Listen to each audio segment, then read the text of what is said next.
8:30 को आपका एक्सीडेंट होता है और 9 o'clock आप मेंस की एग्जाम देने जा सकते हैं। इंटरव्यू से पहले 1 महीने तक आप हॉस्पिटलाइज्ड है और उससे 1 वीक पहले आप दिल्ली जाके उसकी प्रिपरेशन कर सकते हैं। तो luck has to come with you, उसको आना पड़ेगा और आपको आईपीएस बनाना पड़ेगा।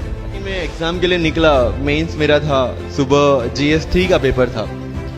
8:30 को मेरा स्कूटी स्लिप हो गया, मेरा लिगामेंट इंजरी हो गया, लेफ्ट हैंड में इंजरी था, सीट से ब्लीडिंग हो रहा था। लेकिन मेरे पास 2 ऑप्शन थे। मैं खड़ा हुआ, मैंने देखा, okay my right hand is safe and I decided I will go to the exam hall and write the exam.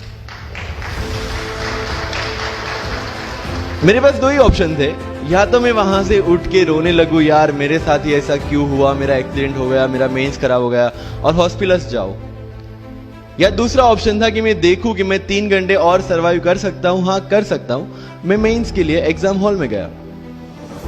ये जितने भी फोटोग्राफ्स लगे हैं, सर ने जैसे बताया कि जितने भी इंसान सक्सेसफुल हुए, अगर आप उसकी लाइफ स्टोरी देखेंगे तो कहीं ना कहीं एक मोमेंट आता है जहां पे वो इंसान की जो स्ट्रगल है वो पीक पे हो जाते हैं।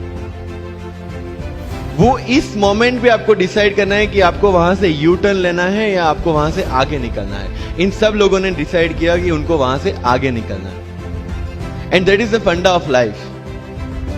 सक्सेस उन्हीं को मिलता है जो इस स्ट्रगल वाले मोमेंट से आगे निकलने की सोचते हैं। जब भी आपको लगे कि आपके सिर पे बहुत मुसीबत है, जब भी आपको लगे कि आप हर तरह से गिर चुके हैं, जब भी आपको लगे कि आपके पास कोई ऑप्शन नहीं है, तब एक चीज आप अपने दिमाग में लाइएगा कि यही मोमेंट है जहां से आपकी तकदीर बदलने वाली है। क्योंकि डायमंड जो होता है वो जितना ज्यादा घिसता है उतनी ज्यादा उसकी वैल्यू होती है। सोना जो होता है वो जितना ज्यादा तपता है उतनी उसकी वैल्यू होती है। अगर आप जिंदगी में तप रहे हैं, अगर आप जिंदगी में घिस रहे हैं, अगर आपको लग रहा है कि आप हर तरह से मुसीबतों में गिरे हुए हैं, तभी आपकी जो वैल्यू है वो बढ़ने वाली है। और यही मेरा एटीट्यूड रहा है। लोग बोलते हैं कि तुम्हारी फाइनेंशियल कंडीशन ठीक नहीं थी, पापा इलेक्ट्रिशियन थे, मम्मी हाउसवाइफ थी, डायमंड के कारखाने में काम करती थी, उसके बाद उन्होंने मैरिज में रोटियां बनाने का काम किया और उस तरह से मैं पढ़ा।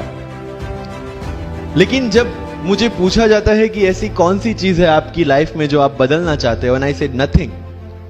क्योंकि अगर वो चीजें नहीं होती मेरी लाइफ में तो शायद आज आपके सामने में नहीं होता।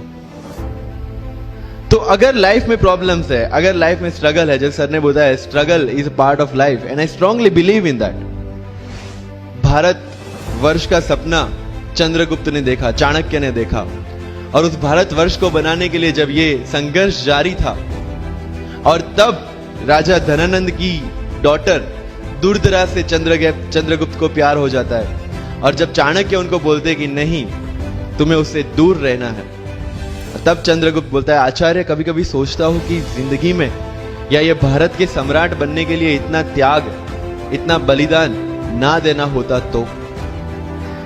और तब चाणक्य रिप्लाई करते हैं तो हर कोई भारत का सम्राट होता। This is the fundamental rule of life. अगर आईएएस बनने के लिए, आईपीएस बनने के लिए सैक्रिफाइस करना नहीं पड़ेगा, अगर उसके लिए आपको त्याग नहीं करना पड़ेगा, तो आज पूरे इंडिया में हर घर में आपको आईएएस आईपीएस मिल जाएंगे।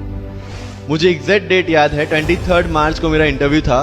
20 फरवरी को मुझे हॉस्पिटल में एडमिट किया गया क्योंकि मुझे इन्फेक्शन हो गया था बॉडी में, एंड बहुत हाई फीवर था, तो आईवी के अलावा कोई ऑप्शन नहीं था। 1 मार्च को ठीक होके मैंने सोचा चलो दिल्ली निकलते हैं। 2 मार्च को मैं दिल्ली पहुंचा। 3 मार्च को वापस से टॉन्सिलाइटिस का अटैक होने की वजह से फ्लाइट लेके वापस से पालनपुर, अहमदाबाद, अगेन हॉस्पिटलाइजेशन। 15 मार्च को I got relieved from the hospital. 16 मार्च को मैं दिल्ली पहुंचा और 23 मार्च को I gave my UPSC interview. तो 1 महीने का हॉस्पिटलाइजेशन। उसके बाद जब दिमाग में ये था कि मेरे साथ जो लोग इंटरव्यू दे रहे हैं वो 1 महीने से प्रिपरेशन कर रहे हैं, एंड 1 महीने से मैं हॉस्पिटल में था, again I thought this is the moment to prove yourself. I went to the interview और पूरे इंडिया में 2nd highest marks in interview.